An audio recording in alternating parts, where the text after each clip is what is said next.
My dear friends, today I will take you on a journey into the world of automotive ghosts. A car that exists in catalogs, in showrooms, but until now it hasn't been seen on the roads, especially on Polish roads. And that wasn't a coincidence because there were two strong reasons for it. And in this video we'll check if this year's facelift has a chance to change that.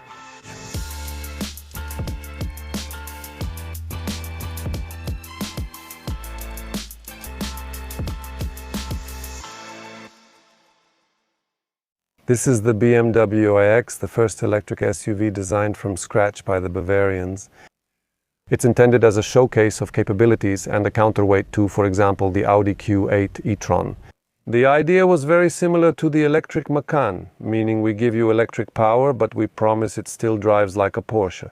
Well, in this case, of course, like a BMW. Unfortunately, the sales of the first generation iX were similar to those of the electric Macan, meaning below expectations.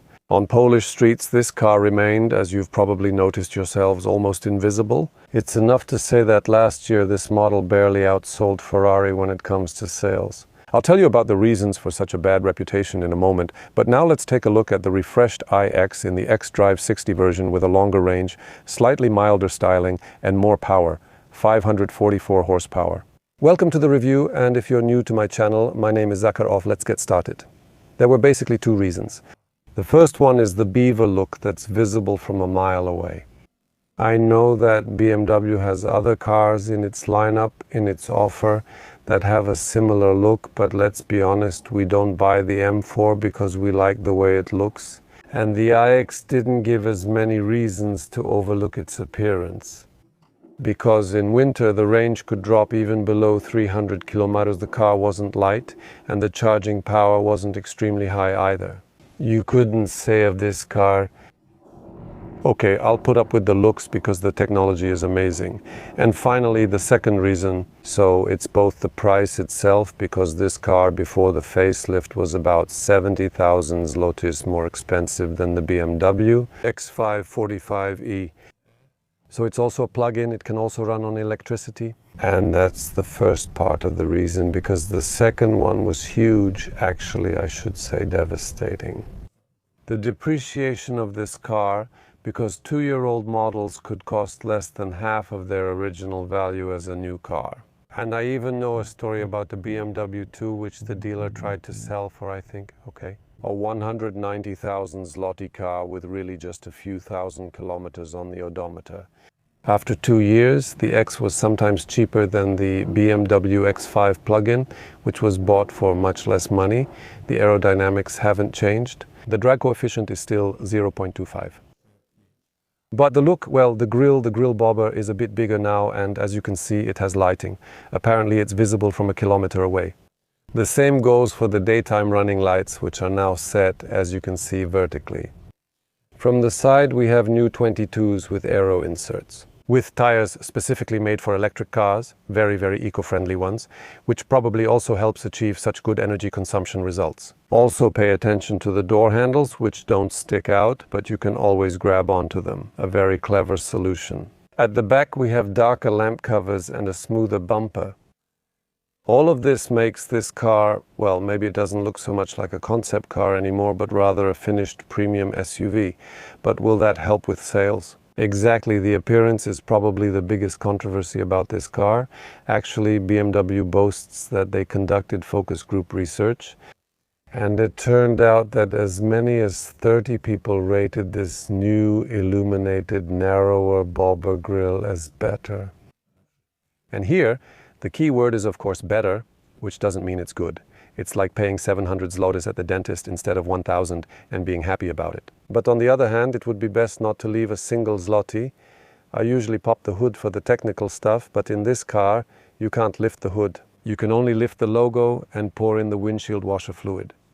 Hey, that's how times are. The previous xDrive 50 had 523 horsepower, a 105 kilowatt net battery, a range of 630 kilometers according to WLTP, and 11 kW AC. After the facelift, the 50 was upgraded to the xDrive 60. Now it has 540 horsepower, 109 kWh, and a WLTP range of 701 km. The Charger is also more powerful, 22 kW, but as an option. The sprint to 100 still takes 4.6 seconds. But what surprised me the most was the energy consumption, which both in the city and at 120 came out to around 20-21 kW per 100 kilometers, which is below the manufacturer's claim. I'll come back to that later. Now I'll just add that this isn't even the most powerful smaller 60 version. There's also the M60 xDrive with 660 horsepower, 3.8 seconds to 100, 113 kW net. In short, the X is catching up to and even surpassing the Q8 e-tron and EQS SUV in some areas, but still has a few surprises. This might be a small discovery for you. At least it was for me, but the partner of this episode is a store you probably associate with TVs, phones, or home appliances. Meanwhile, Media Expert has quite a lot to offer drivers. Here are a few examples for car care enthusiasts. To start, a polisher with a solid 720 W of power that will refresh your paint and restore its shine. Plus, some car care products, like a quick detailer that is the finishing touch. There's also an insect remover, perfect after every trip. Finally, a cockpit care product that not only cleans but also leaves a pleasant scent inside. There's also a ceramic coating. It's easy to use and provides really good paint protection. And finally, there's a lotion for tires and plastics that makes the car look like new, from the rims to the bumpers. And that's really part of the offer. At Media Expert, you'll also find garage accessories, battery chargers, power tools, and other products for everyday car care. All of this at good prices, available immediately and with fast delivery, from one day to the next. Check out the current promotions. You'll find the store link in the description below this video. I invite you to take a look. When you open the door, you can see something interesting. Generally, the car is based on a fairly standard aluminum space frame, but it's reinforced with fiberglass strips, which you can see in the sills when you open the door, in the pillars, and also in the roof. And all of this takes off about 40 kilograms, stiffens the cabin, and effectively lowers the center of gravity. Two more technical curiosities. The iX has low-resistance motors where the rotor doesn't have permanent magnets, but instead they're excited by electric current. So, if necessary, you don't have to do it. And when the car is driving at a reasonable speed on the road, it can switch to rear-wheel drive mode, and then the front wheel, as it turns, obviously has to rotate. Also, both the gearbox and the electric motor, which after disconnecting those excited magnets doesn't create much resistance, which allows you to save some more fractions of a kilowatt per 100 kW, which works quite effectively as well. Another interesting feature is the second generation heat pump, which manages both the interior temperature control and the battery temperature in this car, which also gives it an advantage. Let's call it when it comes to savings on the road. And that's how we achieve this pretty good result. Comparing directly here with the Audi Q8 e-tron, I checked the Q8 has a consumption of around 24 kW at 120 km/h. Here we have a bit below 21. And that's exactly the result of gathering drop by drop slightly better technical solutions. Which also comes from the fact that this car is obviously much newer, but I also think that the Bavarians went a bit more all out here. From the outside, the iX can still be controversial. Actually, it definitely is, but inside it's a showcase of modern luxury. It's not some kind of LED Christmas tree, but rather a modern minimalism done in a luxurious way. Here we have iDrive 8.52 curved screens, on the right a 14.9-inch infotainment display, and on the left, in front of the driver, a 12.3-inch instrument cluster. When it comes to the infotainment, I don't like it. It's not clear to me in any way, it's not intuitive at all, and accessing some functions is really difficult. Some functions have a shortcut here on this magic lower bar, but others don't. Getting to them is quite difficult. For example, the seats. We have a shortcut to the seats here on this wonderful bar, but we only get access to heating and ventilation. If we want to adjust the seats, we have to go to the doors, just like in a Mercedes. And here it's better than in Mercedes because on the crystal buttons we can set everything just the way we like it. Unless we're talking about deeper settings, then there's an extra button here by the seats. And then a menu opens up which lets us, for example, adjust the lumbar section. Oh, sorry, now the lumbar section. And with the help of this crystal, of course, knob, you can set everything just the way you like it. Unless it's about the massage, then we have to go to the next menu where they honestly show 3 little bars that start to pulse and move in different sequences. And all these sequences basically come down to movement in the back at 3 points. Nothing more happens beyond that, and each sequence gets its own romantic name. As if there was any difference between moving from top to bottom and from bottom to top. No, there is no difference. Also, the fairly simple combustion reset isn't that easy. I mean, maybe I just didn't figure it out again. There used to be a board computer button here. I don't remember if it was on the right or left side. Now everything has become much simpler. You just need to go into the menu, then select probably this one. Then choose, right now the driving data is already selected, so I have one less click because I could be, for example, in a different place or yet another place. And now we have a preview, and if we want to reset it, we have to click here, and only then do we get the position of what we're actually viewing, and there's an option to reset the individual value. Here's another example of how something simple can become complicated. Here we have a button to control the lighting, and when you press it, only then do the options appear on the screen. So we turn on the parking lights, and as you can see, it requires reaching for the screen. As long as we're in the car, it doesn't matter to us. But if we're outside and we want to quickly come up and turn on the position lights, then it's not just a press or a few clicks or turning some knob, right? It's just a click. And we have to invite you inside because only there can we turn it on. It's not very convenient. Of course, here we can complain about the seats, the controls, the resetting, the fuel consumption, but in reality we should be admiring something completely different. We should appreciate the design, and I've already stopped talking to you, ma'am. Sorry.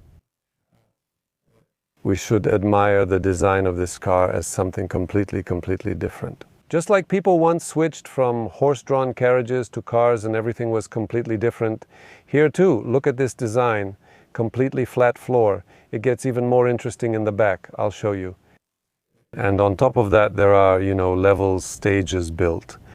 And I'm not saying this is the best solution, but it's a totally different solution. I feel like I'm not sitting in a derivative of a combustion engine car. I'm sitting in a completely new car concept, really drawn on a blank sheet of paper.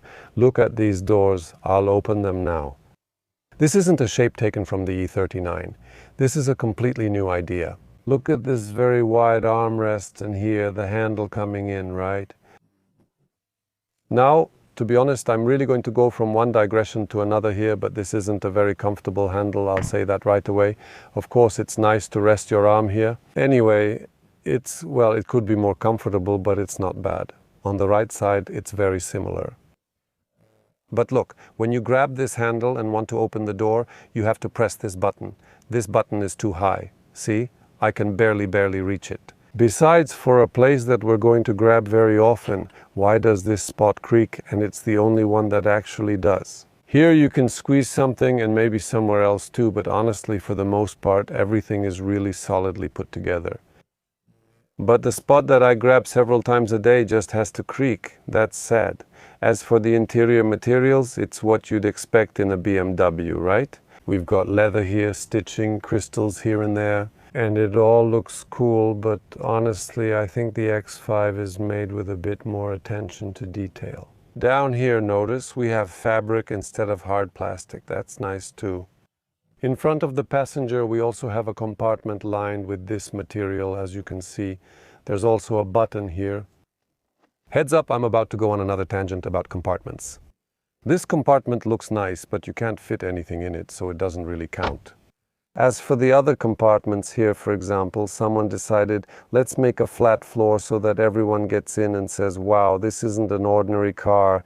This is some kind of modern loft. Wow, this is so cool. But the truth is, you just can't use it. What am I supposed to put here, a bag or some small item that will later fall under the brake pedal? No, so this is wasted space because I can't put my feet here either. So actually this compartment, which, look, I don't have easy access to because it's kind of a level lower, could have been pulled out. Oh, here, and then I would have more space here, easier access. But no, it had to move back to show that this space was freed up. oh, this is my piece of floor, right? Well, great, but it's useless, but it's there. And I say, wow, but it's there because nobody else has it. But I don't know if at this point I'd rather have, I don't know, a copy of the X5 here, right?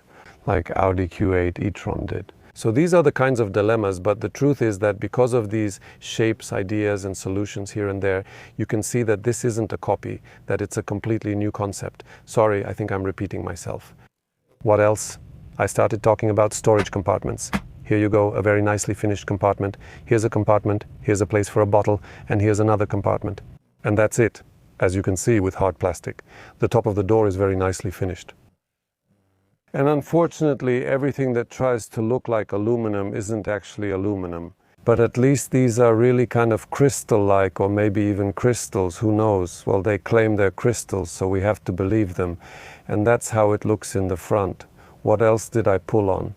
Actually, I've already shown what creaks. All I need to say is that the rest doesn't creak. I checked. Oh, and this is a nice phone holder. And it has this kind of pass-through, so you can even connect it somewhere here from the USB-C port, because there are two of them. There's also a 12V socket, which is worth appreciating. And this way we'll have easy access to the phone, and with charging. Okay, now let's test it with someone who's 2 meters tall. Man, I really complicated today's video, because nothing is like it usually is. It's not segmented, I'm just going from topic to topic, sorry about that. So, there's plenty of space above my head. Here, the edge of the roof is, let's say, a bit closer, but there's still plenty of room. I'm sitting properly. Now, watch out. Sorry for what's coming. We're taking it easy. It'll take a little while longer. Oh, there we go. Look, here. You can practically rest your elbow. That's how big the adjustment range of this steering wheel is. And this probably also stems from the car's original design, meaning from the design of this car, which is completely, totally different. Like I said, this is not a copy of the E39. And now we're moving to the back. We also appreciate the frameless windows. Although here the window is frameless, well, it is indeed frameless, but the window doesn't retract. Not even halfway, I think. A pretty big part of it sticks out, but look at it from the side. These are completely different doors, right? These are doors whose thickness is measured in tens of centimeters. Well, let's say this plastic part is the pocket, right? And the handle and so on. But this metal part is, well, quite, I would say, thick. We get in and see more evidence that we're dealing with a car that's completely different from all the others. Look how this flat floor has made it possible to create so much space for the person sitting in the middle. Here, for someone sitting on the side, well, there's nothing to complain about, but when I move to the middle, I can actually do some simple basic exercises here. That's how much space there is. Above my head in the back, I actually have more space than in the front. It's clearly noticeable. As for legroom, you can see that there's nothing lacking here either. As you can see, the bench seat has no clear beginning or end, right? We move from these big, wide, comfortable armrests into the start of the bench seat, which then resembles a car seat. And then it transitions further into a loft-style bench. Look at how they did it in their own way. Access to the ISOFIX anchors. The armrest is quite comfortable. Here are cup holders, obviously. Here we open a passage to the trunk. And you can see another interesting thing, the headrests, which are simply fixed in place. So here we have a photochromic sunroof, which with just one button right here, we can change into a transparent sunroof. You're looking at the trees, I press the button and you stop, then press it again, and you're looking at them again. Also, there are air vents in the center and on the B-pillars. Storage compartments, and that's how it looks. It's a bit different than in regular cars. And now the trunk. As you can see, the trunk isn't particularly big. With the rear seats folded like this, it has exactly 500 liters, and that's 150 liters less than the gasoline X5. That's 69 liters less than the Q8 and 20 liters less than the EQE SUV, so you could say it's the smallest here. These are interesting solutions, and again here we see, look, fiberglass, right? On the right side we have buttons for folding the backrests, and I'll gladly use them, because once you fold the backrests 1 and 2, we have 1,750 liters of trunk capacity here. And that's already more than in both Audi and Mercedes. So in this parameter, the iX actually made up for it compared to the competition. Under the floor, we still have quite a lot of space for cables and other things. Notice how carefully this space underneath has been designed. Everything here is shaped just right to hide that extra cover. Just look at the level of detail here. We have a proper handle so we can conveniently close it. Notice that it closes with a latch, so if you try to lift it like this, it's locked. You have to lift the latch first, only then will it open. So it's details and little things like this that show us something is premium. Besides, as you can see, there's a hook, another hook, an elastic band, and on the left a 12-volt socket, just like I showed a moment ago. And there's a shelf here that stays in place. Of course, you can take it out. And the other part of the shelf stays attached to the trunk lid, and they connect together nicely when you close the trunk. It's time for driving impressions. And I'll tell you, this isn't an easy part of the recording for me. As I wrote on Facebook right after picking up this car, I already knew everything bad about it before I even got it. That it was too expensive, that it lost value, that dealers were giving it away for next to nothing, that nobody wanted it, that you don't see it on the streets, that it was a flop. I knew all of that, but only now have I realized that in this whole set, this whole litany, all the VAT and X and so on, no one ever said a bad word about the driving experience. And now I understand why I've already driven about 500 kilometers in this car, and like with every car, I get in. Of course, I admire its various talents and those of every new car, because new cars, especially the more expensive ones, always have something that impresses you, but you always have to find something that's a downside, something to complain about. So it doesn't get too sugar-coated, so it doesn't seem too sweet, so it doesn't look like they paid you to only say positive things. Well, listen, I risk someone writing in the comments that I was paid, but honestly, I have nothing bad to say about this car. This car is powerful and dynamic. We don't need to talk about that for long. 544 horsepower in an electric car. That speaks for itself. And even 4.6 seconds to 100 doesn't fully capture what's happening here. Because it's not even about the launch from a standstill, which might not be a super record, but about how effortlessly it does it. It's a pity we're talking about this right now. I'm stuck in traffic and I can't just hit the gas so that while I'm talking you can see, look, he changed speed by 40 kilometers h. For example, there's so much power that you forget how heavy it is, and that's something numbers like 4.6 to 100 don't convey. In a moment, I'll be on the Krakow bypass. We'll get back to the topic of soundproofing. Now let's talk about driving comfort. It's a smooth road now, but maybe there will be tram tracks or something later. The comfort is unbelievable. This car just glides as if it's not even touching the asphalt and any speed bumps or tracks. Of course we'll hear them, of course we'll feel them a bit, but it'll all be like through a feather bed. We won't feel anything uncomfortable. Maybe that's why it drives so smoothly. You can drive it really fast when you need to, and interestingly, not just in a straight line. What's amazing about this car is that despite all its softness and smoothness, it can instantly wake up and shoot forward. At the same time, it's not exactly a master. It can't really turn away from straight lines. The Moose test is quite a surprise because when we turn left, it reacts like a BMW, almost going at a right angle and already attacking the left lane. Then we turn right. The harder part is shifting all its weight to the other side and turning nearly 90 degrees. You can see what happens during this. Nothing happens. Neither the tire squeals, nor does any electronic system jerk us, and the car itself hardly tilts at all. Maybe I'll mention some downsides, which I'm really forcing myself to find, so it doesn't sound like I'm only talking about the positives. I miss having paddle shifters here. It would be useful to have the ability to control the level of recuperation. Here, recuperation is built into the driving mode. They've taken away a bit too much here, haven't they? You can't open the hood. And now I'm driving at 90. The microphone will probably pick this up like crazy, but maybe I'll just whisper now. Maybe this way we'll be able to show that it's really quiet here, but this is what it looks like at 140. We're already at 140, yes, that's how long it takes. So at 140, the turn signal is the most audible. It's equipped with turn signals. Interestingly, the windows are not double or laminated. That's all I have to say on the subject. I can't come up with any smarter downsides because you could talk about the positives endlessly, but finding negatives in this car is really a big problem. Now, the illumination at night, the screens obviously on the steering wheel, a few buttons under the steering wheel, and a few more as well.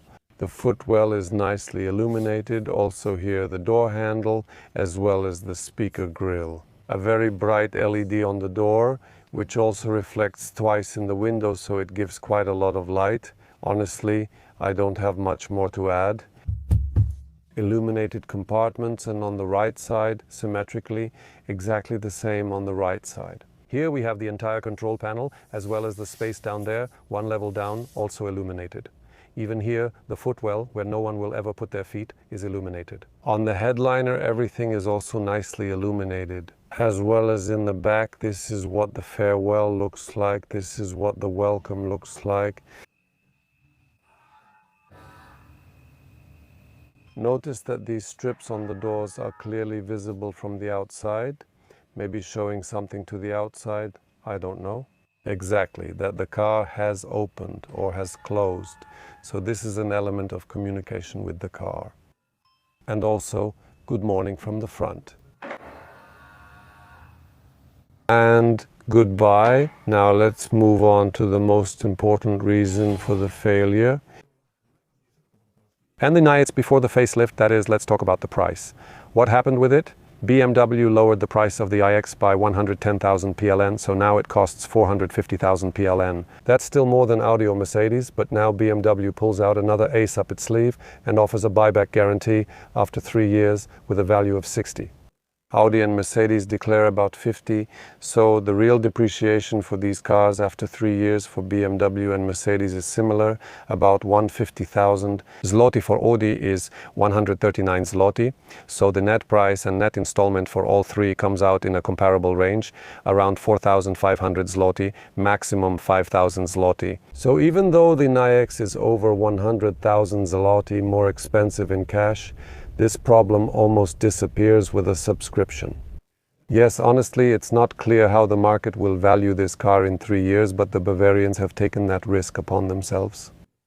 So, what do we have? The looks have softened a bit, the battery has grown, the range too, home charging time has shortened, but the depreciation remains. Well, maybe artificially and only in leasing, but it's under control, it's been stopped. Honestly, a bad reputation is actually the last barrier to overcome for the iX to become a fully fledged competitor in the premium electric SUV class. And it also starts to make quite logical sense financially. The consumption is like in a Tesla, the interior is like a modern loft, and it has a buyback guarantee, so the accountants are happy too. Its biggest problem at the moment is the BMW X5 plug-in, which at a similar price can also do about 100 kilometers on electricity. And it's an uncompromising cruiser with sound, a trunk, looks, and a much greater range. Always. And you, what would you choose? iX or maybe X5? Let me know in the comments. Thanks for watching. Subscribe and see you in the next videos. Bye.